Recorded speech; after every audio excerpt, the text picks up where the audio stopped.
Hello दोस्त। मेरा पहला वीडियो 1773 का रेगुलेटिंग एक्ट का चढ़ा था, ठीक है। उसमें क्या क्या प्रावधान था, उससे क्या क्या क्वेश्चन एग्जाम में पूछा जाएगा, उसके बारे में बता दिया हूँ, ठीक है। और जो मेरा आज दूसरा टॉपिक है 1781 का सेटलमेंट एक्ट, ठीक। 1781 का सेटलमेंट एक्ट, इसके लाने के पीछे मुख्य उद्देश्य ये था कि 1773 का जो एक्ट आया था उसमें गंभीर मात्रा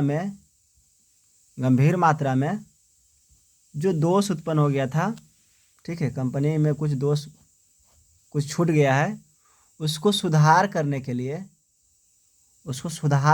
सिर्फ सुधार करने के लिए एडमंड बर्क, हिंदी में लिख देता हूँ, एडमंड बर्क, इसके सुझाव, एडमंड बर्क के सुझाव पर सेटलमेंट एक्ट लाया गया, ठीक है। सेटलमेंट एक्ट लाया गया। इसे संशोधनात्मक अधिनियम भी कह सकते हैं, संशोधनात्मक अधिनियम, इसे संशोधनात्मक अधिनियम भी कह सकते हैं। यह बंगाल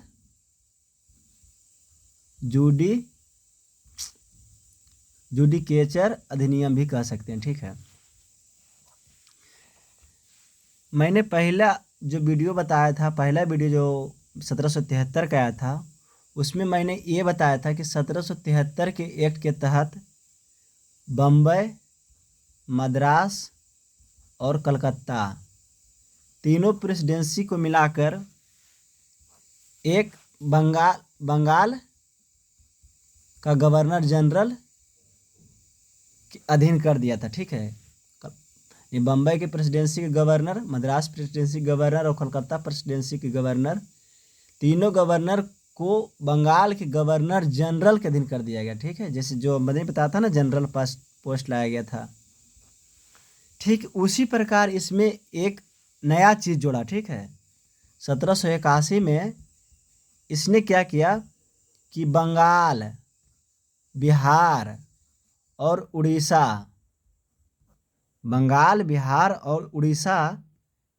का जो दीवानी प्रदेश था, उसे कलकत्ता के अधीन कर दिया, ठीक है। इसको भी कलकत्ता का अधीन कर दिया। तो बंगाल, मद्रास और मुंबई तो कलकत्ता का अधीन कर किया था 1773 में, लेकिन 1781 में बंगाल, बिहार, उड़ीसा को भी कलकत्ता के अधीन कर दिया।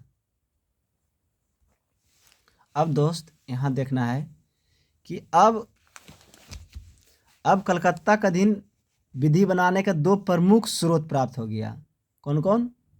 तो 1773 का रेगुलेटिंग एक्ट के तहत और दूसरा 1781 के रेगुलेटिंग एक्ट के तहत। 1773 के रेगुलेटिंग एक्ट के तहत बम्बई, मद्रास और कलकत्ता के तहत इन तीनों के लिए नियम बना सकता है, और 1781 के सेटलमेंट एक्ट के तहत बंगाल, बिहार और उड़ीसा। दो प्रमुख स्रोत हो गया ना, दो स्रोत हो गया। देखिए इसमें और क्या किया, इसमें प्रावधान और क्या किया, ठीक है, और क्या सुधार किया। इसने सुधार किया कि गवर्नर जनरल और उसकी परिषद, मैंने 1773 का वीडियो में बताया था ना कि 24 निदेशक मंडल और 4 कार्यकारिणी परिषद था, ठीक है। 4 कार्यकारिणी परिषद में जिसका नाम था मानसेल, क्रेबरिन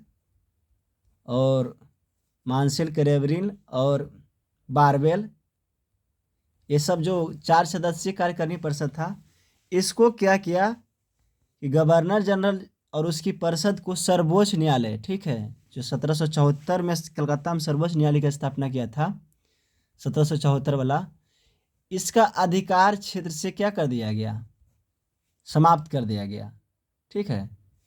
मतलब कि कहने का मतलब यह हुआ कि अब गवर्नर जनरल और उसकी परिषद, जो नियम बनाएगा उसे सर्वोच्च न्यायालय के पास पंजीकृत करने वाला क्या है, अनिवार्य नहीं है। क्या तो समाप्त कर दिया है 1774 का जो सर्वोच्च न्यायालय मैंने क्या का जो अधिकार क्षेत्र पहले आता था, लेकिन इसमें क्या किया कि गवर्नर जनरल और उसकी परिषद जो नियम बनाएगा, ठीक है, उसको सर्वोच्च न्यायालय के पास पंजीकृत करवाना क्या हो गया, नहीं, अनिवार्य नहीं है। ठीक है, और क्या किया कि सर्वोच्च न्यायालय को राजस्व अधिकार के क्षेत्र में भी शक्ति प्राप्त था। ठीक है, राजस्व लिख देता हूँ, राजस्व अधिकार के क्षेत्र में जो शक्ति प्राप्त था उसे भी समाप्त कर दिया गया। ठीक है, तो देखिए दोस्त, अगर जितना फैक्ट था एक बार मैं फिर से रिवीजन कर देता हूँ। क्या क्या था, 1773 का रेगुलेटरी एक्ट लाने के पीछे मुख्य उद्देश्य क्या था कि 1773 ईस्वी में जो गंभीर मात्रा में उसकी बुराई, मतलब कि उसके जो दोष उत्पन्न हो गया था, उसको समाप्त करने के लिए 1781 के सेटलमेंट एक्ट लाया गया। ठीक है, इसको लाने का सुझाव एडमंड बर्क ने दिया था और इसे एक्ट और सेटलमेंट एक्ट के नाम से भी जाना जाता है, यह संशोधनात्मक अधिनियम के नाम से भी जाना जाता है, यह बंगाल जुडिकेचर अधिनियम के नाम से भी जाना जाता है।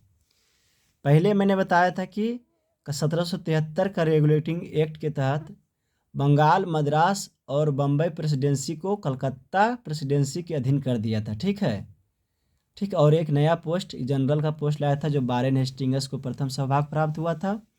ठीक उसी प्रकार 1781 का जो सेटलमेंट एक्ट था, इसमें बिहार, बंगाल और उड़ीसा का भी दीवानी प्रदेश कलकत्ता के अधीन कर दिया। ठीक है, तो इस प्रकार अब हम कह सकते हैं कि कलकत्ता का अधीन विधि बनाने का दो प्रमुख स्रोत प्राप्त हो गया, एक 1773 का और एक 1781 का, दो स्रोत हो गया। इसमें सुधार क्या क्या किया कि गवर्नर जनरल और उसकी परिषद, ठीक है, गवर्नर जनरल और उसकी परिषद को सर्वोच्च न्यायालय की अधिकारता क्षेत्र से क्या कर दिया, समाप्त कर दिया गया। ठीक है, उसके अधिकार क्षेत्र में नहीं आएगा। ठीक है, और क्या किया कि गवर्नर जनरल और उसकी परिषद जो नियम बनाएगा उसे पंजीकृत करवाना अब अनिवार्य नहीं रह जाएगा। ठीक है, और इसने क्या किया कि जो सर्वोच्च न्यायालय को राजस्व अधिकार का क्षेत्र प्राप्त था उसे भी क्या कर दिया गया, समाप्त कर दिया गया। तो 1781 का जो सेटलमेंट एक्ट है, उम्मीद है कि आप लोग को समझ आ गया होगा। ठीक है, थैंक यू दोस्त।